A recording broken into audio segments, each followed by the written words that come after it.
ലോകത്ത് മുഴുവൻ പാഠം പഠിപ്പിക്കുന്ന ആൾ, എല്ലാത്തിനുമുള്ള സൈനിക ശക്തിയുള്ള ആൾ, എല്ലാവരെയും താരിഫ് കൊണ്ടും ബോംബ് കൊണ്ടും ആയുധം കൊണ്ടും ഭയപ്പെടുത്തുന്ന ആൾ, വലിയ ശക്തിമാനാണെന്ന് സ്വയം വിശ്വസിക്കുന്ന ആൾ, എത്രമേൽ അയാൾ ഭീരുവാണെന്ന് തെളിയിക്കുന്നതാണ് തുർക്കിയിൽ നടന്ന ഒരു ഒളിച്ചോട്ടം.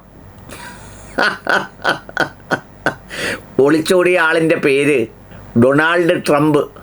അമേരിക്കൻ പ്രസിഡന്റ് ഡൊണാൾഡ് ട്രംപ് എന്ന് പറയുന്നില്ല, കാരണം അത് അമേരിക്കക്കാർക്ക് നാണക്കേടാവും. ഏതായാലും അദ്ദേഹം ട്രക്കിൽ കയറി ഒളിച്ചോടി ഗുഡ്സിനോടൊപ്പം വലിയ ക്രെയിനിൽ തൂങ്ങി എങ്ങനെയോ ഒരു ചെറിയ വിമാനത്തിൽ കയറിയാണ് അവിടെ നിന്ന് UK പോയത് എന്ന വാർത്ത പുറത്തുവിട്ടത് വാഷിങ്ടൺ പോസ്റ്റാണ്. ചരിത്രത്തിൽ അങ്ങനെ ഒരുപാട് ഭീരുക്കളുണ്ട്. അതിൽ പ്രധാനപ്പെട്ട ഒരാളാണ് ലൂയി 16.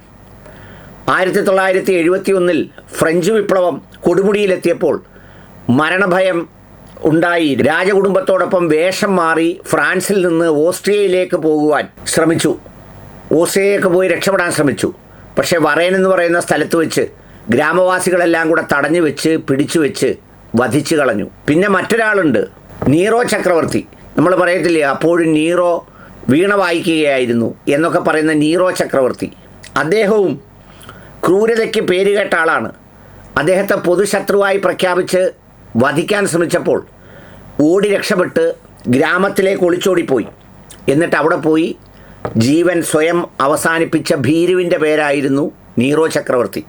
ഇനി മറ്റൊരാളുണ്ട്, അയാൾ ഫിസിക്കലി ഓടി രക്ഷപ്പെട്ട ആളല്ല, കിൻ ഷി ഹുവാങ് എന്ന് പറയുന്ന ചൈനീസ് ചക്രവർത്തി.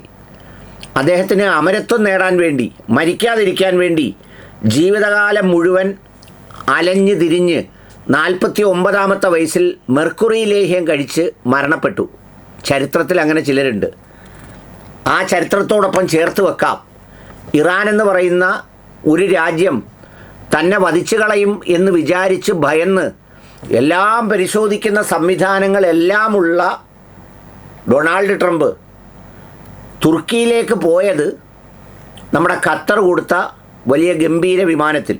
അവിടെ ചെന്ന് കാര്യങ്ങളിലൊക്കെ പങ്കെടുത്ത് തിരിച്ചു വരുമ്പോൾ എല്ലാവരും പ്രതീക്ഷിച്ചു ആ വിമാനത്തിലാണ് സാക്ഷാൽ ട്രംപ് വലിയ ഘനഗാംഭീര്യനായി കയറാൻ പോകുന്നതെന്ന്.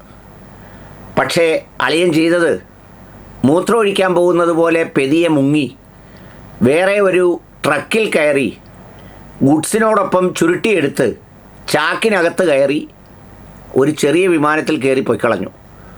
വലിയ വിമാനത്തിൽ കയറിയില്ല. എങ്ങനെയാണ് ഈ ചാക്കിനകത്ത് അളിയൻ പോയതെന്ന് കണ്ടുപിടിച്ചത് ആ ചാക്ക് വെച്ചിരുന്ന സ്ഥലവും മറ്റ് കൊണ്ടുപോയ സ്ഥലങ്ങളിലെല്ലാം ഈ എലി ചില പ്രാഥമിക കാര്യങ്ങൾ നിർവഹിക്കുന്നത് പോലെയുള്ള എന്തൊക്കെയോ ലഭിച്ചതിൽ നിന്നാണത്രേ മനസ്സിലാക്കിയത്. ഇത്ര ലജ്ജാകരമായ ഒരു സുരക്ഷിതത്വം, ഒരു സംവിധാനം ഇതെല്ലാമുള്ള അമേരിക്കയ്ക്കുണ്ടെങ്കിൽ അതിനേക്കാളൊക്കെ എത്രയോ നിർഭയരാണ് ക്യൂബയിലെ ജനങ്ങൾ, അവിടുത്തെ ഭരണാധികാരികൾ, ഇറാനിലെ ഭരണകൂടം. അവരൊക്കെ പരസ്യമായ റോഡിലൂടെ നടക്കുകയല്ലേ. ഈ വിമാനങ്ങളെല്ലാം ചീറിപ്പായുമ്പോഴും വലിയ കാശ് കൊടുത്ത് ചാരന്മാരെ നിയോഗിക്കുമ്പോഴുമെല്ലാം മരണഭയം ഏതുമില്ലാതെ നടക്കുകയാണ്.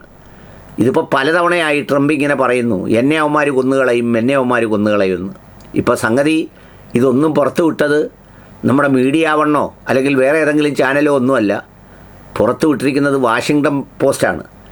ഇങ്ങനെ ഭയക്കുന്ന ഒരാൾ നൽകുന്ന ആത്മവിശ്വാസവും സുരക്ഷിതത്വവുമാണ് ഒരുപാട് പേർ വണങ്ങി നിന്ന് സ്വീകരിക്കുന്നത്. എടാ, പേടിച്ചോടുന്നവൻ്റെ ധൈര്യം വാങ്ങാൻ നടക്കുന്ന അവൻ്റെ പങ്കുകാരെ എന്തോ വിളിക്കണം.